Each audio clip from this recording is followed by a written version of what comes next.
ನಿಮ್ಮ ಮನೆಯಲ್ಲಿ ದೀಪಾರಾಧನೆ ಮಾಡುವಾಗ ಈ 5 ವಿಷಯಗಳು ನಡೆದರೆ ನಿಮ್ಮ ಮನೆಗೆ ಸಾಕ್ಷಾತ್ ಲಕ್ಷ್ಮೀದೇವಿಯೇ ಬರುತ್ತಿದ್ದಾಳೆ ಎಂದರ್ಥ. ಆ ಸಂಕೇತಗಳೇನು? ಈ ವಿಡಿಯೋ ನೋಡಿ. ಎಲ್ಲರಿಗೂ ನಮಸ್ಕಾರ. ಅನೇಕ ಮಹಿಳೆಯರು ಪ್ರತಿದಿನ ಮನೆಯಲ್ಲಿ ದೀಪಾರಾಧನೆ ಮಾಡುತ್ತಾರೆ. ಆದರೆ ನಿಮ್ಮ ಪೂಜೆಗೆ ದೇವರ ಆಶೀರ್ವಾದ ಸಿಕ್ಕಿದೆಯೇ ಅಥವಾ ಇಲ್ಲವೇ ಎಂದು ಪ್ರತಿಯೊಬ್ಬರೂ ಖಚಿತವಾಗಿ ತಿಳಿದುಕೊಳ್ಳಬೇಕು. ನಿಮ್ಮ ಪೂಜೆಗೆ ದೇವರು ಸಂತೃಪ್ತನಾದರೆ ಮುಂಚಿತವಾಗಿಯೇ ಕೆಲವು ಸಂಕೇತಗಳನ್ನು ಕಳುಹಿಸುತ್ತಾನೆ. ಅಂದಿನಿಂದ ನಿಮ್ಮ ಮನೆಯಲ್ಲಿ ಒಳ್ಳೆಯ ದಿನಗಳು ಪ್ರಾರಂಭವಾಗುತ್ತವೆ. ಪೂಜೆಯಲ್ಲಿ ಕಾಣುವ ದೈವಿಕ ಸಂಕೇತಗಳು ಮತ್ತು ಅವುಗಳಿಂದ ಸಿಗುವ ಶುಭ ಫಲಗಳ ಬಗ್ಗೆ ಈ ವಿಡಿಯೋದಲ್ಲಿ ತಿಳಿಯೋಣ. ಮೊದಲು ಈ ವಿಡಿಯೋಗೆ ಲೈಕ್ ಕೊಟ್ಟು ಜೈ ಶ್ರೀರಾಮ್ ಎಂದು ಕಾಮೆಂಟ್ ಮಾಡಿ. ಪೂಜಾಗೃಹದಲ್ಲಿ ಬೆಳಗುವ ದೀಪಕ್ಕೆ ಅಪಾರ ದೈವಿಕ ಶಕ್ತಿ ಇರುತ್ತದೆ. ದೀಪದ ಬೆಳಕಿನಲ್ಲಿಯೇ ದೇವತೆಗಳು ನೆಲೆಸಿರುತ್ತಾರೆ. ನೀವು ಹಚ್ಚಿದ ದೀಪವು ಬೇಗ ಆರಿಹೋಗದೆ ಬಹಳ ಹೊತ್ತು ಬೆಳಗುತ್ತಿದ್ದರೆ ನಿಮ್ಮ ಮನೆಯಲ್ಲಿ ದೇವತೆಗಳು ಸಂಚರಿಸುತ್ತಿದ್ದಾರೆ ಎಂಬುದು ಶುಭ ಸೂಚಕ. ಪೂಜೆಯಲ್ಲಿ ದೇವರಿಗೆ ನೈವೇದ್ಯ ಅರ್ಪಿಸುತ್ತೇವೆ. ಆ ನೈವೇದ್ಯಕ್ಕೆ ಕಪ್ಪು ಇರುವೆಗಳು ಬಿದ್ದರೆ ತುಂಬಾ ಒಳ್ಳೆಯದು. ನೈವೇದ್ಯಕ್ಕೆ ಕಪ್ಪು ಇರುವೆಗಳು ಬಂದರೆ ನಿಮ್ಮ ನೈವೇದ್ಯವನ್ನು ದೇವರು ಸ್ವೀಕರಿಸಿದ್ದಾನೆ ಎಂದು ಅರ್ಥ. ಬ್ರಾಹ್ಮಿ ಮುಹೂರ್ತದಲ್ಲಿ ಅಂದರೆ ಬೆಳಗಿನ ಜಾವ 3ರಿಂದ 4:30 ನಡುವೆ ದೇವತೆಗಳು ಸಂಚರಿಸುತ್ತಿರುತ್ತಾರೆ. ಆದ್ದರಿಂದ ಈ ಸಮಯದಲ್ಲಿ ಪ್ರತಿದಿನ ನಿಮಗೆ ಎಚ್ಚರವಾಗುತ್ತಿದ್ದರೆ ನಿಮ್ಮ ಮೇಲೆ ದೈವಾಶೀರ್ವಾದ ಇದೆ ಎಂದು ಅರ್ಥ. ಸ್ತ್ರೀಯರು ದೀಪಾರಾಧನೆ ಮಾಡುವಾಗ ಕೆಲವೊಮ್ಮೆ ತಿಳಿಯದೆಯೇ ಕಣ್ಣೀರು ಬರುತ್ತದೆ. ಪೂಜೆ ಮಾಡುವಾಗ ಕಣ್ಣೀರು ಬಂದರೆ ನಿಮ್ಮ ಪೂಜೆಗಳೆಲ್ಲವೂ ಫಲಪ್ರದವಾಗಲಿವೆ ಮತ್ತು ನಿಮ್ಮ ಕುಟುಂಬದ ಕಷ್ಟಗಳೆಲ್ಲವೂ ಶೀಘ್ರವೇ ದೂರವಾಗಲಿವೆ ಎಂದು ಅರ್ಥ.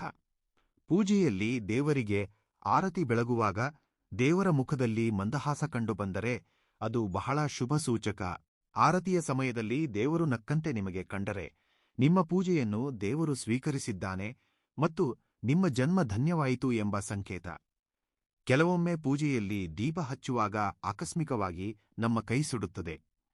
ಆದರೆ ಹೀಗೆ ಅಸ್ಸಲು ನಡೆಯಬಾರದು. ದೀಪ ಹಚ್ಚುವಾಗ ಕೈ ಸುಟ್ಟರೆ ನಿಮ್ಮ ಮನಸ್ಸಿನಲ್ಲಿ ಕೆಟ್ಟ ಉದ್ದೇಶವಿದೆ ಎಂದು ಅರ್ಥ. ಆದ್ದರಿಂದ ಕೆಟ್ಟ ಆಲೋಚನೆಗಳಿಲ್ಲದೆ ಭಕ್ತಿಯಿಂದ ದೇವರಿಗೆ ಪೂಜೆ ಸಲ್ಲಿಸಬೇಕು. ಮನೆಯಲ್ಲಿ ಪೂಜೆ ಮಾಡುವಾಗ ಅಡುಗೆ ಮನೆಯಲ್ಲಿ ಆಕಸ್ಮಿಕವಾಗಿ ಹಾಲು ಉಕ್ಕಿದರೆ ನಿಮ್ಮ ಮನೆಯೊಳಗೆ ಲಕ್ಷ್ಮೀದೇವಿ ಬರಲಿದ್ದಾಳೆ ಎಂಬುದಕ್ಕೆ ಇದು ಶುಭ ಸೂಚಕ. ದೀಪಾರಾಧನೆ ಮಾಡುವಾಗ ದೇವರ ಫೋಟೋದಿಂದ ಹೂವುಗಳು ಕೆಳಗೆ ಬಿದ್ದರೆ ನಿಮ್ಮ ಕೋರಿಕೆಗಳೆಲ್ಲವೂ ಶೀಘ್ರವೇ ನೆರವೇರಲಿವೆ ಎಂದು ಅರ್ಥ. ಈ ಹೂವನ್ನು ದೈವಾಶೀರ್ವಾದವೆಂದು ಭಾವಿಸಿ ಮಹಿಳೆಯರು ತಲೆಯಲ್ಲಿ ಧರಿಸಿದರೆ ದೀರ್ಘ ಸುಮಂಗಲಿ ಯೋಗ ಸಿಗುತ್ತದೆ. ಹಾಗೆಯೇ ಬೀರುವಿನಲ್ಲಿ ಇಟ್ಟುಕೊಂಡರೆ ಅಷ್ಟೈಶ್ವರ್ಯಗಳು ಪ್ರಾಪ್ತಿಯಾಗುತ್ತವೆ. ಮನೆಯಲ್ಲಿ ಪೂಜೆ ಮಾಡುವಾಗ ಕೆಲ ಮಹಿಳೆಯರಿಗೆ ಆಕಳಿಕೆ ಬರುತ್ತದೆ. ಪೂಜೆ ಮಾಡುವಾಗ ಪದೇ ಪದೇ ಆಕಳಿಕೆ ಬಂದರೆ ನಿಮ್ಮ ಮನೆಯಲ್ಲಿ ದುಷ್ಟಶಕ್ತಿಗಳು ಹೆಚ್ಚಾಗಿವೆ ಎಂದು ಅರ್ಥ. ಹಾಗೆಯೇ ದೇವರ ಕುಂಕುಮ ಕೆಳಗೆ ಬಿದ್ದರೆ ಅದು ದೋಷವೆಂದು ಪರಿಗಣಿಸಲಾಗುತ್ತದೆ. ಕೆಳಗೆ ಬಿದ್ದ ಕುಂಕುಮವನ್ನು ಪೊರಕೆಯಿಂದ ಗುಡಿಸದೆ ಕೈಯಿಂದ ತೆಗೆದು ಹರಿಯುವ ನೀರಿನಲ್ಲಿ ಹಾಕಿದರೆ ಯಾವುದೇ ದೋಷ ಇರುವುದಿಲ್ಲ. ಹಾಗೆಯೇ ಪೂಜೆಯಲ್ಲಿ ಹಚ್ಚಿದ ದೀಪ ಅಕಸ್ಮಾತ್ತಾಗಿ ಆರಿಹೋದರೆ ನಿಮ್ಮ ಕುಟುಂಬದಲ್ಲಿ ಸಮಸ್ಯೆ ಬರಲಿದೆ ಎಂದು ಅರ್ಥ. ಆದ್ದರಿಂದ ದೀಪ ಆರಿಹೋದ ಕೂಡಲೇ ಓಂ ನಮಃಶಿವಾಯ ಎಂಬ ಮಂತ್ರವನ್ನು ಪಠಿಸಿ ಹೊಸ ದೀಪವನ್ನು ಹಚ್ಚಿ. ಆಗ ಕುಟುಂಬದಲ್ಲಿ ಯಾವುದೇ ಸಮಸ್ಯೆ ಬರುವುದಿಲ್ಲ. ದೀಪದಲ್ಲಿ ಎಣ್ಣೆ ತೀರದೆ ಬಹಳ ಹೊತ್ತು ದೀಪ ಬೆಳಗುತ್ತಿದ್ದರೆ ನಿಮ್ಮ ಪೂಜೆಗೆ ದುಪ್ಪಟ್ಟು ಪುಣ್ಯಫಲ ಲಭಿಸಿದೆ ಎಂದು ಅರ್ಥ. ಮನೆಯಲ್ಲಿ ಪೂಜೆ ಪೂರ್ಣಗೊಂಡ ನಂತರ 5 ನಿಮಿಷಗಳ ಕಾಲ ಕಾಯ್ದು ದೇವರಿಗೆ ಅರ್ಪಿಸಿದ ನೈವೇದ್ಯವನ್ನು ನಿಮ್ಮ ಕುಟುಂಬದವರೆಲ್ಲರೂ ಪ್ರಸಾದವಾಗಿ ಸ್ವೀಕರಿಸಬೇಕು. ದೇವರಿಗೆ ಅರ್ಪಿಸಿದ ನೈವೇದ್ಯದಲ್ಲಿ ಸಿಹಿ ಕಡಿಮೆಯಾಗಿ ಸುಗಂಧಭರಿತವಾಗಿದ್ದರೆ ನಿಮ್ಮ ನೈವೇದ್ಯವನ್ನು ದೇವತೆಗಳು ಮನಪೂರ್ವಕವಾಗಿ ಸ್ವೀಕರಿಸಿದ್ದಾರೆ ಎಂದು ಅರ್ಥ. ದೇವರಿಗೆ ಕಾಯಿ ಒಡೆದಾಗ ಕಾಯಿ ಸರಿಯಾಗಿ 2 ಹೋಳಾದರೆ ನೀವು ಮಾಡುವ ಕೆಲಸಗಳಲ್ಲಿ ಅಡೆತಡೆಗಳಿಲ್ಲದೆ ಜಯ ಲಭಿಸುತ್ತದೆ ಎಂದು ಅರ್ಥ. ಆದರೆ ಕಾಯಿ ಚೂರುಚೂರಾಗಿ ಒಡೆದರೆ ನಿಮ್ಮ ಕೆಲಸಗಳಲ್ಲಿ ಸಣ್ಣಪುಟ್ಟ ಅಡೆತಡೆಗಳು ಬರುತ್ತವೆ ಎಂದು ಅರ್ಥ.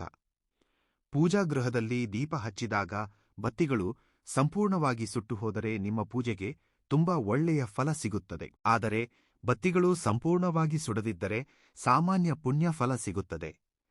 ನಮ್ಮ ಜ್ಯೋತಿಷ್ಯ ಶಾಸ್ತ್ರದಲ್ಲಿ ಹಲ್ಲಿಯನ್ನು ಲಕ್ಷ್ಮಿಯ ಸ್ವರೂಪವಾಗಿ ಭಾವಿಸುತ್ತಾರೆ. ಆದ್ದರಿಂದ ನಿಮ್ಮ ಪೂಜಾಗೃಹದಲ್ಲಿ ಹಲ್ಲಿ ಕಂಡರೆ ನಿಮ್ಮ ಮನೆಯಲ್ಲಿ ಲಕ್ಷ್ಮೀದೇವಿ ಸಂಚರಿಸುತ್ತಿದ್ದಾಳೆ ಎಂದು ಅರ್ಥ. ಆದ್ದರಿಂದ ಪೂಜಾಗೃಹದಲ್ಲಿ ಹಲ್ಲಿ ಕಂಡರೆ ಅಸಲು ಭಯಪಡಬೇಡಿ. ಕಾಗೆಗೂ ದೇವತೆಗಳಿಗೂ ಬಹಳ ಹತ್ತಿರದ ಸಂಬಂಧವಿದೆಯಂತೆ. ಆದ್ದರಿಂದ ಮನೆಯಲ್ಲಿ ಪೂಜೆ ಮಾಡುವಾಗ ನಿಮ್ಮ ಮನೆ ಮುಂದೆ ಕಾಗೆ ಬಂದು ಕೂಗಿದರೆ ನಿಮ್ಮ ಮನೆ ಮೇಲೆ ದೈವಾಶೀರ್ವಾದ ಇದೆ ಎಂದು ಅರ್ಥ. ಪೂಜೆ ಮಾಡುವಾಗ ಗೋಮಾತೆಯು ಬಂದು ನಿಮ್ಮ ಮನೆ ಮುಂದೆ ನಿಂತರೆ ಮುಕ್ಕೋಟಿ ದೇವತೆಗಳು ನಿಮ್ಮ ಮನೆ ಬಾಗಿಲಿಗೆ ಬಂದಿದ್ದಾರೆ ಎಂದರ್ಥ. ನಮ್ಮಲ್ಲಿ ಅನೇಕರಿಗೆ ಕನಸಿನಲ್ಲಿ ದೇವತೆಗಳು ಕಾಣಿಸಿಕೊಳ್ಳುತ್ತಾರೆ. ಕನಸಿನಲ್ಲಿ ದೇವರು ಕಾಣಿಸಿಕೊಂಡರೆ ತುಂಬಾ ಒಳ್ಳೆಯದು. ಆದರೆ ಪದೇ ಪದೇ ದೇವರು ಕಾಣಿಸಿಕೊಂಡರೆ ದೇವರ ಮೊರೆ ಬಾಕಿ ಇದೆ ಎಂದರ್ಥ. ಆ ಹರಕೆಯನ್ನು ಶೀಘ್ರವೇ ತೀರಿಸಿಕೊಳ್ಳಬೇಕೆಂದು ದೇವತೆಗಳು ಕನಸಿನಲ್ಲಿ ಬಂದು ನೆನಪಿಸುತ್ತಿರುತ್ತಾರೆ. ನಮ್ಮಲ್ಲಿ ಕೆಲವರಿಗೆ ಮಧ್ಯರಾತ್ರಿ ಸಮಯದಲ್ಲಿ ಗೆಜ್ಜೆ ಸದ್ದು ಕೇಳಿಸುತ್ತದೆ. ಗೆಜ್ಜೆಯ ಸದ್ದು ಲಕ್ಷ್ಮೀದೇವಿಯ ಆಗಮನಕ್ಕೆ ಸಂಕೇತ. ಆದ್ದರಿಂದ ನಿಮಗೆ ಯಾವಾಗಲಾದರೂ ಗೆಜ್ಜೆಯ ಸದ್ದು ಕೇಳಿಸಿದರೆ ನಿಮ್ಮ ಮನೆಯಲ್ಲಿ ಲಕ್ಷ್ಮೀದೇವಿ ಸಂಚರಿಸುತ್ತಿದ್ದಾಳೆ ಮತ್ತು ನಿಮ್ಮ ಮನೆಯ ಐಶ್ವರ್ಯ ಹೆಚ್ಚಾಗಲಿದೆ ಎಂದು ಅರ್ಥ. ಪೂಜೆಯಲ್ಲಿ ಬೆಳಗುವ ದೀಪದಿಂದ ಶಬ್ದ ಬರಬಾರದು. ದೀಪ ಪ್ರಕಾಶಮಾನವಾಗಿ ಸ್ಥಿರವಾಗಿ ಬೆಳಗಬೇಕು. ದೇವರಿಗೆ ಕಾಯಿ ಒಡೆದಾಗ ಒಂದು ವೇಳೆ ಕಾಯಿ ಕೊಳೆತಿದ್ದರೆ ತಕ್ಷಣ ಅದನ್ನು ತೆಗೆದು ನಿಮ್ಮ ಕೈಕಾಲುಗಳನ್ನು ಸ್ವಚ್ಛಗೊಳಿಸಿ ಹೊಸ ಕಾಯಿಯನ್ನು ಒಡೆಯಿರಿ. ನಿಮ್ಮ ಮನೆಯಲ್ಲಿ ಅಗರಬತ್ತಿ ಹಚ್ಚದಿದ್ದರೂ ಇಡೀ ಮನೆ ಸುಗಂಧಭರಿತವಾಗಿದ್ದರೆ ನಿಮ್ಮ ಮನೆಯಲ್ಲಿ ದೇವತೆಗಳು ಸಂಚರಿಸುತ್ತಿದ್ದಾರೆ ಮತ್ತು ನಿಮ್ಮ ಮನೆಯ ಮೇಲೆ ಲಕ್ಷ್ಮಿಯ ಅನುಗ್ರಹ ಇದೆ ಎಂದು ಅರ್ಥ. ಪೂಜಾಗೃಹವನ್ನು ಸ್ವಚ್ಛಗೊಳಿಸುವಾಗ ಅಥವಾ ಪೂಜೆ ಮಾಡುವಾಗ ಸ್ತ್ರೀಯರು ಜುಟ್ಟು ಬಿಟ್ಟುಕೊಳ್ಳಬಾರದು. ಸ್ವಚ್ಛವಾದ ಬಿಳಿ ಹತ್ತಿ ಬಟ್ಟೆಯಿಂದಲೇ ದೇವರ ಫೋಟೋಗಳನ್ನು ಒರೆಸಬೇಕು. ನಾವು ಬಳಸಿ ಬಿಸಾಡಿದ ಬಟ್ಟೆಗಳಿಂದ ದೇವರ ಫೋಟೋಗಳನ್ನು ಸ್ವಚ್ಛಗೊಳಿಸಬಾರದು. ದೇವರ ಫೋಟೋಗಳನ್ನು ಸ್ವಚ್ಛಗೊಳಿಸುವಾಗ ಮುಂಭಾಗವೇ ಅಲ್ಲದೆ ಫೋಟೋದ ಹಿಂಭಾಗವನ್ನೂ ಸ್ವಚ್ಛಗೊಳಿಸಬೇಕು. ಪೂಜೆ ಮಾಡುವ ಸ್ತ್ರೀಯರು ಹಣೆಯಲ್ಲಿ ಕುಂಕುಮ್, ಕಾಲಿಗೆ ಅರಿಶಿನ, ಕುತ್ತಿಗೆಯಲ್ಲಿ ನಲ್ಲಪೂಸಲು ಕಪ್ಪು ಮಣಿಸರ, ಕೈತುಂಬ ಮಣ್ಣಿನ ಬಳೆಗಳನ್ನು ಧರಿಸಿರಬೇಕು. ಆಗಲೇ ನಿಮ್ಮ ಪೂಜೆಗಳೆಲ್ಲವೂ ದೇವರಿಗೆ ತಲುಪುತ್ತವೆ. ಸ್ತ್ರೀಯರು ಯಾವುದೇ ಕಾರಣಕ್ಕೂ ನೈಟಿ ಧರಿಸಿ ದೀಪಾರಾಧನೆ ಮಾಡಬಾರದು. ನಿಂತು ದೀಪ ಹಚ್ಚಬಾರದು. ನೆಲದ ಮೇಲೆ ಚಾಪೆ ಹಾಸಿ ಕುಳಿತು ದೀಪಾರಾಧನೆ ಮಾಡಬೇಕು. ಬಲಗೈಯಿಂದ ಮಾತ್ರ ದೇವರಿಗೆ ಹೂವುಗಳನ್ನು ಅರ್ಪಿಸಬೇಕು. ದೇವರಿಗೆ ಅರ್ಪಿಸುವ ಹೂವುಗಳನ್ನು ಎಡಗೈಯಿಂದ ಮುಟ್ಟಬಾರದು. ದೀಪದ ಪ್ರಮಿದೆಯಲ್ಲಿ ಮೊದಲು ಎಣ್ಣೆ ಹಾಕಿ ನಂತರ ಬತ್ತಿಗಳನ್ನು ಹಾಕಿ ದೀಪ ಹಚ್ಚಬೇಕು. ದೀಪದಲ್ಲಿ ಮೊದಲು ಬತ್ತಿ ಹಾಕಿ ನಂತರ ಎಣ್ಣೆ ಹಾಕಬಾರದು. ಪೂಜೆಯಲ್ಲಿ ದೇವರಿಗೆ ನೈವೇದ್ಯ ಇಟ್ಟರೆ ಸಾಲದು. ನೈವೇದ್ಯದ ಸುತ್ತ ನೀರನ್ನು ಚಿಮುಕಿಸಿ ನೈವೇದ್ಯವನ್ನು ದೇವರಿಗೆ ತೋರಿಸಬೇಕು. ಆಗಲೇ ನಿಮ್ಮ ನೈವೇದ್ಯವನ್ನು ದೇವರು ಸ್ವೀಕರಿಸುತ್ತಾನೆ. ಮನೆಯಲ್ಲಿ ಪೂಜೆ ಮುಗಿದ ನಂತರ 3 ಬಾರಿ ಆತ್ಮಪ್ರದಕ್ಷಿಣೆ ಮಾಡಬೇಕು. ದೀಪಾರಾಧನೆ ಮಾಡುವಾಗ ತಾಜಾ ಬೆಣ್ಣೆಯ ಸುವಾಸನೆ ಬಂದರೆ ಸಾಕ್ಷಾತ್ ಬಾಲಕೃಷ್ಣನೇ ನಿಮ್ಮ ಮನೆಯಲ್ಲಿ ಸಂಚರಿಸುತ್ತಿದ್ದಾನೆ ಮತ್ತು ಸಂತಾನವಿಲ್ಲದವರಿಗೆ ಸಂತಾನ ಯೋಗ ಸಿಗುತ್ತದೆ ಎಂದು ಅರ್ಥ. ಹಾಗೆಯೇ ನೀಲಿ ಬಣ್ಣದ ಚಿಟ್ಟೆಯು ನಿಮ್ಮ ಮನೆಗೆ ಬಂದರೆ ನೀವು ಶೀಘ್ರವೇ ಒಂದು ದೊಡ್ಡ ಶುಭ ಸುದ್ದಿಯನ್ನು ಕೇಳಲಿದ್ದೀರಿ ಎಂದು ಅರ್ಥ.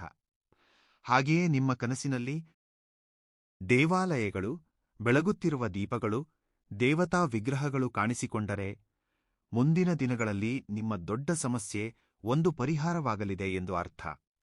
ಪೂಜೆಯಲ್ಲಿ ಬೆಳಗುವ ದೀಪದಿಂದ ಕಪ್ಪು ಹೊಗೆ ಬರಬಾರದು. ಇದು ದುರದೃಷ್ಟದ ಸಂಕೇತ. ಪೂಜಾಗೃಹದಲ್ಲಿ ಬೆಳಗುವ ದೀಪದಿಂದ ಅಕಸ್ಮಾತ್ತಾಗಿ ಎಣ್ಣೆ ಹೊರಗೆ ಚಿಮ್ಮಬಾರದು. ಕಲ್ಮಶವಿಲ್ಲದೆ ದೇವರಿಗೆ ಪೂಜೆ ಸಲ್ಲಿಸಿದರೆ ನಿಮ್ಮ ಪೂಜೆಗೆ ದುಪ್ಪಟ್ಟು ಪುಣ್ಯಫಲ ಲಭಿಸುತ್ತದೆ. ದೇವತೆಗಳು ಸಂಚರಿಸುವ ಪೂಜಾ ಗೃಹ ಪವಿತ್ರವಾಗಿ ಸ್ವಚ್ಛವಾಗಿರಬೇಕು. ಪೂಜಾಗೃಹದಲ್ಲಿ ಒಣಗಿದ ಹೂವುಗಳು ಇರಬಾರದು. ಪೂಜಾಗೃಹದಲ್ಲಿ ದುರ್ವಾಸನೆ ಬಂದರೆ ನಿಮ್ಮ ಮನೆಯಲ್ಲಿರುವ ದೈವಿಕ ಶಕ್ತಿಗಳೆಲ್ಲವೂ ನಶಿಸುತ್ತವೆ. ಆದ್ದರಿಂದ ನಿಮ್ಮ ಪೂಜಾಗೃಹ ಸುಗಂಧಭರಿತವಾಗಿರಬೇಕು. ಪೂಜಾಗೃಹದಲ್ಲಿರುವ ದೇವರ ಫೋಟೋಗಳು ಆಕಸ್ಮಿಕವಾಗಿ ಕೆಳಗೆ ಬಿದ್ದರೆ ನಿಮ್ಮ ಪೂಜೆಗಳಿಗೆ ಯಾವುದೇ ಫಲ ಸಿಗುವುದಿಲ್ಲ. ವ್ರತ ಮಾಡುವಾಗ ಪೂಜೆಯಲ್ಲಿ ಪ್ರತಿಷ್ಠಾಪಿಸಿದ ಕಳಸವು ಅಕಸ್ಮಾತ್ತಾಗಿ ಕೆಳಗೆ ಬಿದ್ದರೆ ನಿಮ್ಮ ಮನೆಯಲ್ಲಿ ದುಷ್ಟಶಕ್ತಿಗಳಿವೆ ಎಂದು ಅರ್ಥ. ದೇವರ ಫೋಟೋಗಳಿಗೆ ಅರಿಶಿನ ಕುಂಕುಮ ಇಡುವಾಗ ತಪ್ಪಿ ಕುಂಕುಮ ಅಥವಾ ಅರಿಶಿನ ಪೀಠದ ಮೇಲೆ ಬಿದ್ದರೆ ಲಕ್ಷ್ಮೀ ಚಲನ ಎಂದು ಕರೆಯುತ್ತಾರೆ. ಹೀಗೆ ನಡೆದರೆ ನಿಮ್ಮ ಪತಿಯ ಆಯುಷ್ಯ ಮತ್ತು ಆರೋಗ್ಯ ವೃದ್ಧಿಸುತ್ತದೆ ಎಂದು ಸಂಕೇತ. ಇನ್ನು ಮನೆಯಲ್ಲಿ ಪೂಜೆ ಮುಗಿದ ನಂತರ ನಿಮ್ಮ ಮನೆ ಬಾಗಿಲಿಗೆ ಯಾರಾದರೂ ಸಾಧುಗಳು ಬಂದು ದಾನ ಕೇಳಿದರೆ ತಕ್ಷಣ ದಾನ ಮಾಡಿ ಅವರನ್ನು ಖಾಲಿ ಕೈಯಲ್ಲಿ ಕಳುಹಿಸಬೇಡಿ. ಈ ಮಾಹಿತಿ ನಿಮಗೆ ಇಷ್ಟವಾಗಿದ್ದರೆ ವಿಡಿಯೋವನ್ನು ಲೈಕ್ ಮಾಡಿ ಮತ್ತು ನಿಮ್ಮ ಆತ್ಮೀಯರೊಂದಿಗೆ ಶೇರ್ ಮಾಡಿ. ಇಂತಹ ಇನ್ನಷ್ಟು ದೈವಿಕ ಮಾಹಿತಿಗಾಗಿ ನಮ್ಮ ಚಾನೆಲ್ ಅನ್ನು ಸಬ್ಸ್ಕ್ರೈಬ್ ಮಾಡಿಕೊಳ್ಳಿ. ಎಲ್ಲರಿಗೂ ಆ ಭಗವಂತ ಒಳ್ಳೆಯದು ಮಾಡಲಿ. ಧನ್ಯವಾದಗಳು.